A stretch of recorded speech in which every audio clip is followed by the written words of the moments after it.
Assalamualaikum warahmatullahi wabarakatuh. Alhamdulillahirrabbilalamin, kita bertemu lagi pada mata pelajaran Ekonomi Lintas Minat untuk siswa kelas 12 MIPA 2. Hari ini kita masih melanjutkan mengenai persamaan dasar akuntansi, tetapi pada materi laporan keuangan. Nah, sebelum memulai pembelajaran, alangkah baiknya untuk berdoa terlebih dahulu. Berdoa dimulai. Berdoa selesai.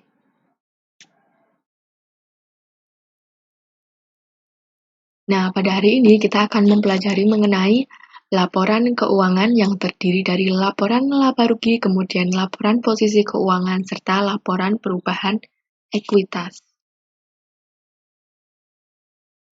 Nah, sebelum kita melangkah ke bentuk laporan keuangannya seperti apa sih, kita terlebih dahulu mengetahui apa yang dimaksud dengan laporan keuangan. Nah, laporan keuangan ini merupakan catatan informasi keuangan suatu perusahaan pada satu periode akuntansi yang dapat digunakan untuk menggambarkan kinerja perusahaan tersebut. Satu periode akuntansi ini bisa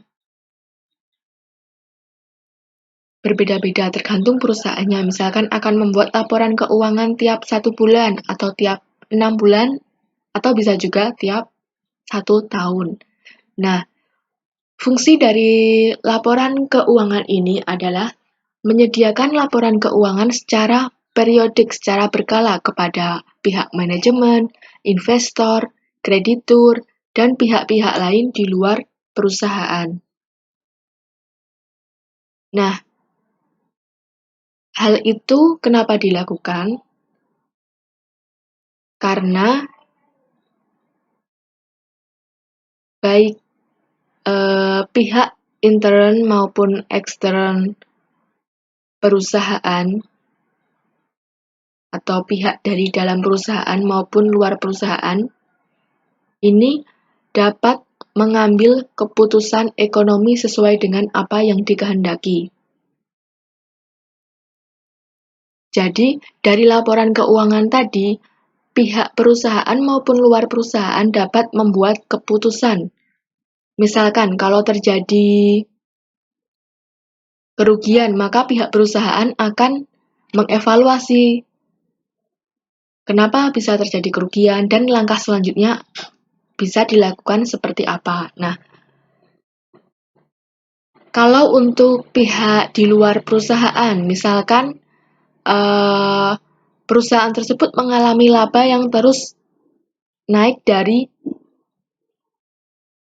bulan satu ke bulan yang lain, maka pihak luar perusahaan ini dapat tertarik untuk berinvestasi di perusahaan tersebut. Jadi dari laporan keuangan ini dapat memberikan gambaran yang jelas terhadap posisi keuangan perusahaannya bagaimana, kemudian kinerja suatu perusahaannya tuh bagaimana. Jadi dari neracanya, kemudian dari laporan laba ruginya. Nah, di sini ada komponen laporan keuangan. Jadi laporan keuangan ini terdiri dari komponen-komponen sebagai berikut. Yang pertama ada laporan laba rugi, yaitu laporan yang menggambarkan jumlah penghasilan dan beban suatu perusahaan selama suatu periode tertentu.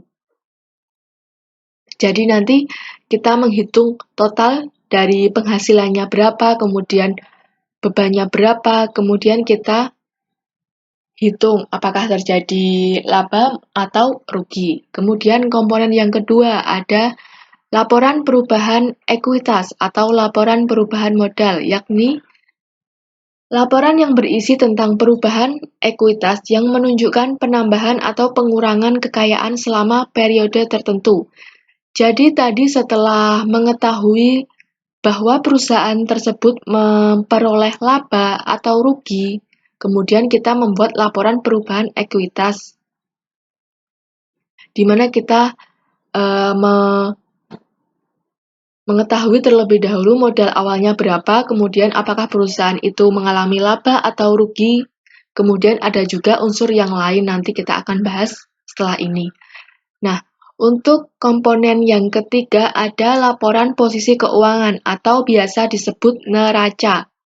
Nah, laporan ini menggambarkan posisi keuangan baik dari aset, liabilitas, maupun ekuitas suatu perusahaan selama periode tertentu.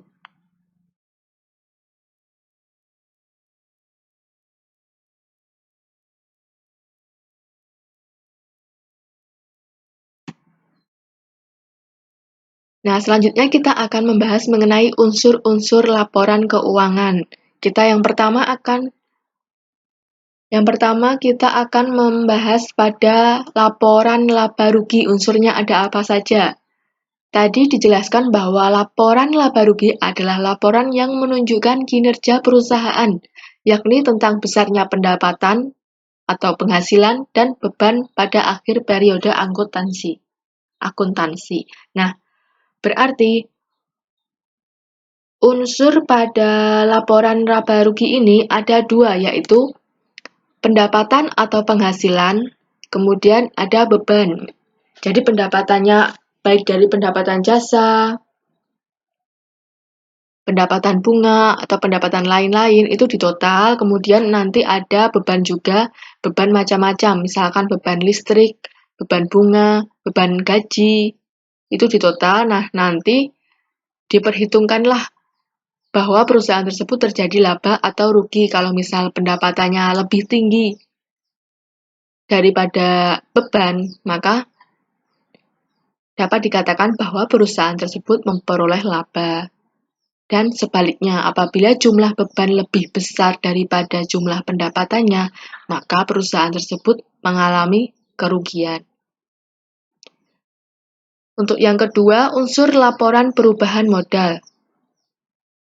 Nah, laporan perubahan modal tadi laporan yang menunjukkan perubahan yang terjadi dalam modal pemilik pada suatu periode tertentu. Nah, di sini unsurnya ada apa saja? Yang pertama ada modal awal. Modal awal yang diinvestasikan oleh pemilik perusahaan. Kemudian kita tadi misalkan sudah menghitung sudah membuat laporan laba ruginya. Nah, jadi dapat mengetahui bahwa perusahaan tersebut memperoleh laba atau rugi. Kemudian ada unsur prive atau pengambilan pribadi oleh pemilik perusahaan. Kemudian yang ketiga ada modal akhir. Jadi dari modal awalnya berapa, kemudian misalkan perusahaan tersebut memperoleh laba, kita jumlahkan dengan modal awal, kemudian kita kurangi dengan pengambilan pribadi, sehingga dapat diketahui modal akhirnya berapa. Untuk unsur yang ketiga yaitu laporan posisi keuangan atau yang biasa disebut neraca. Nah, laporan posisi keuangan adalah laporan yang menunjukkan posisi keuangan perusahaan pada akhir periode. Nah, di sini unsurnya ada apa saja? Yang pertama ada aset atau harta, kemudian liabilitas atau utang, dan ekuitas atau modal.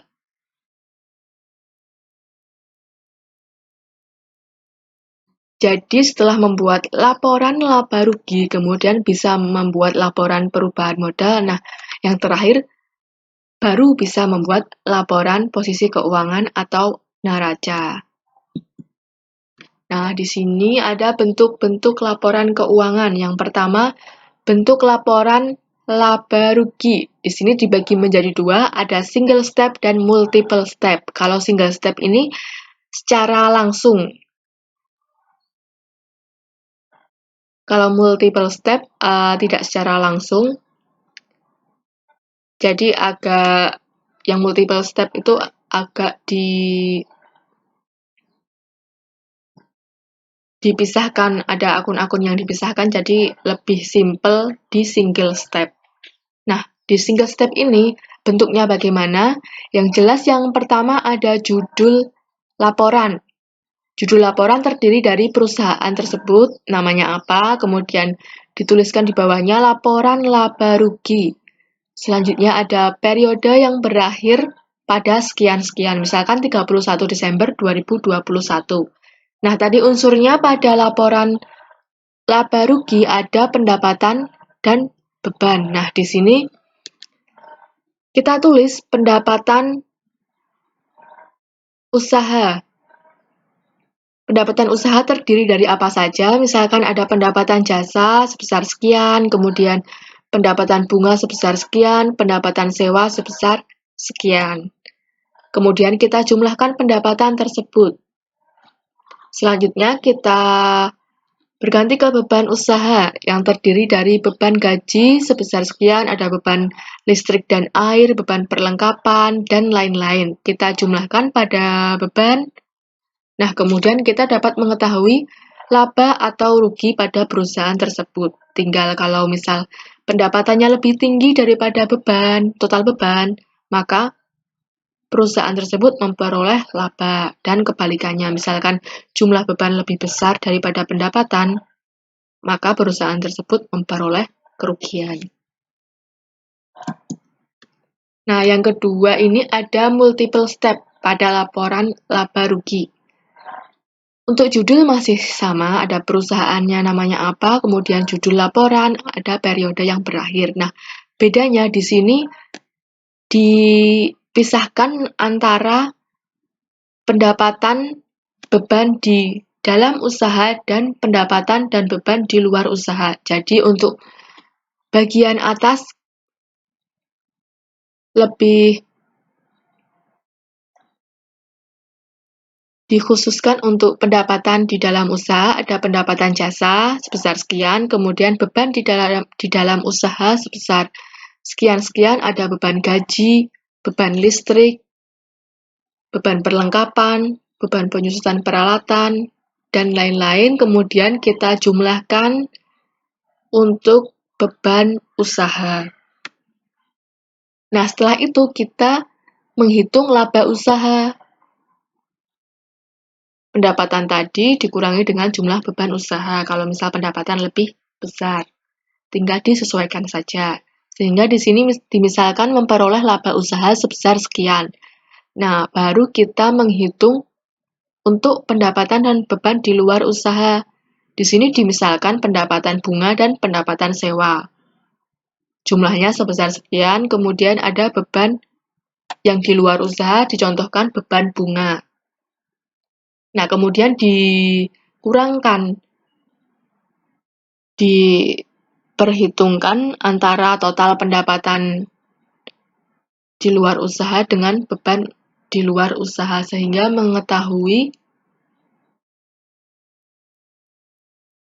laba di luar usaha. Nah, kemudian diperhitungkanlah tadi laba usaha dan laba di luar usaha, dijumlahkan. Kalau semisal nanti pendapatan dan beban di luar usaha mengalami kerugian, berarti tinggal diperhitungkan saja. Kalau sama-sama laba tinggal dijumlahkan, kalau misal yang satu ada kerugian, maka tinggal dikurangkan. Untuk bentuk laporan keuangan yang kedua, ada laporan perubahan ekuitas atau modal. Untuk judul masih sama, bedanya tinggal diganti dengan laporan perubahan ekuitas. Nah, di sini unsurnya ada apa saja? Yang pertama ada modal awal sebesar sekian, kemudian kita sudah menghitung di laporan laba rugi sehingga mengetahui laba bersihnya berapa, dimisalkan sebesar sekian. Kemudian dijumlahkan. Selanjutnya kita memperhitungkan prive atau pengambilan pribadi pemilik perusahaan, tentunya mengurangi jumlah yang sebelumnya kita sudah hitung tadi, sehingga diketahuilah modal akhir perusahaan tersebut.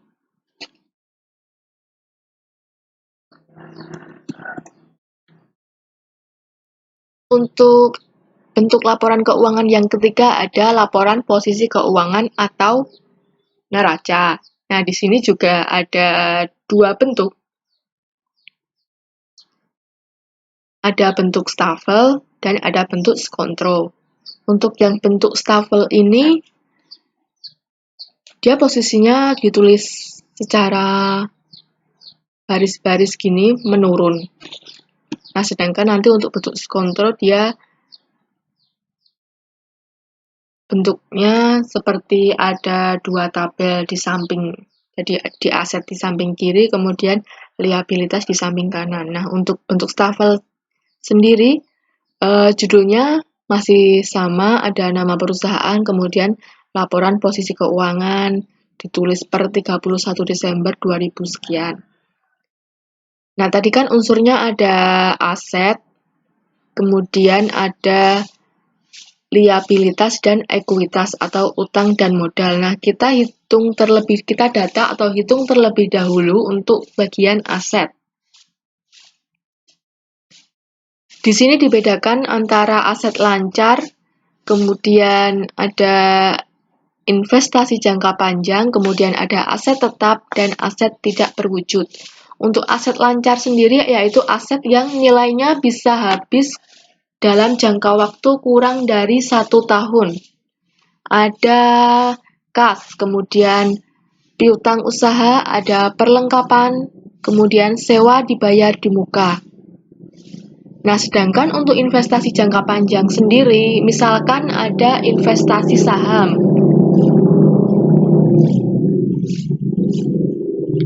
Sebesar sekian, kemudian kita mendata aset tetap, yaitu aset yang nilainya lebih dari 1 tahun, misalkan peralatan.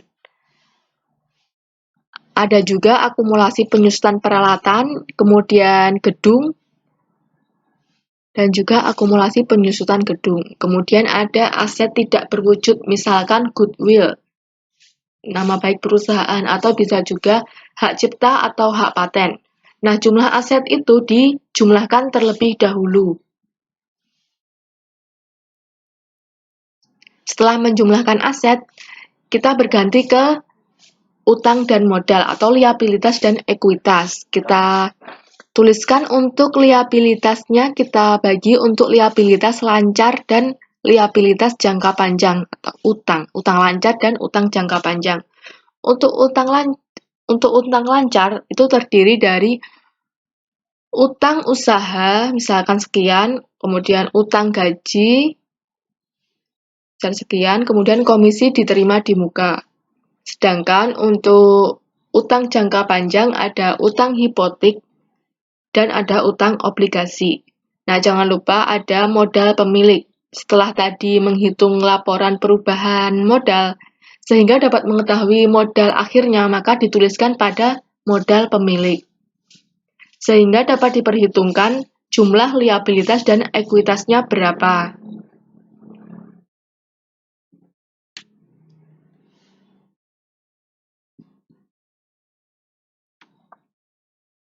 Yang kedua ada bentuk skontro.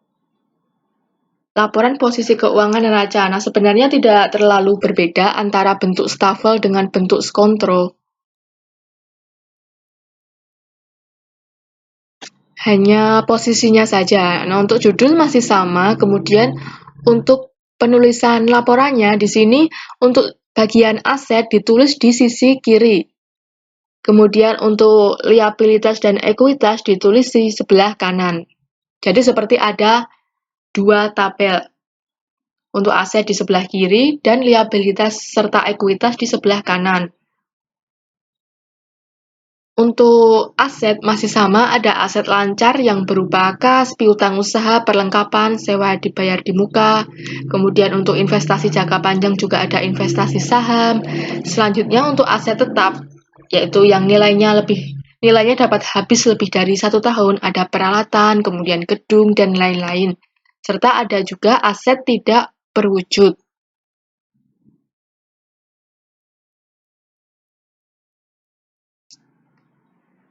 Nah, untuk sisi liabilitas dan ekuitas, masih sama juga, ada liabilitas lancar yang terdiri dari utang usaha, utang gaji, komisi diterima di muka. Selanjutnya ada liabilitas jangka panjang, ada utang hipotek, utang obligasi, serta ada ekuitas pemilik sebesar sekian-sekian, kemudian kita jumlahkan liabilitas dan ekuitas, maka kita sudah selesai dalam membuat laporan posisi keuangan atau neraca. Nah, alhamdulillah materi pada hari ini sudah tersampaikan. Apabila ada pertanyaan dapat ditanyakan melalui Google Classroom atau chat pribadi. Apabila ada kesalahan, saya mohon maaf. Saya tutup. Wabillahi taufiq wal hidayah. Wassalamualaikum warahmatullahi wabarakatuh.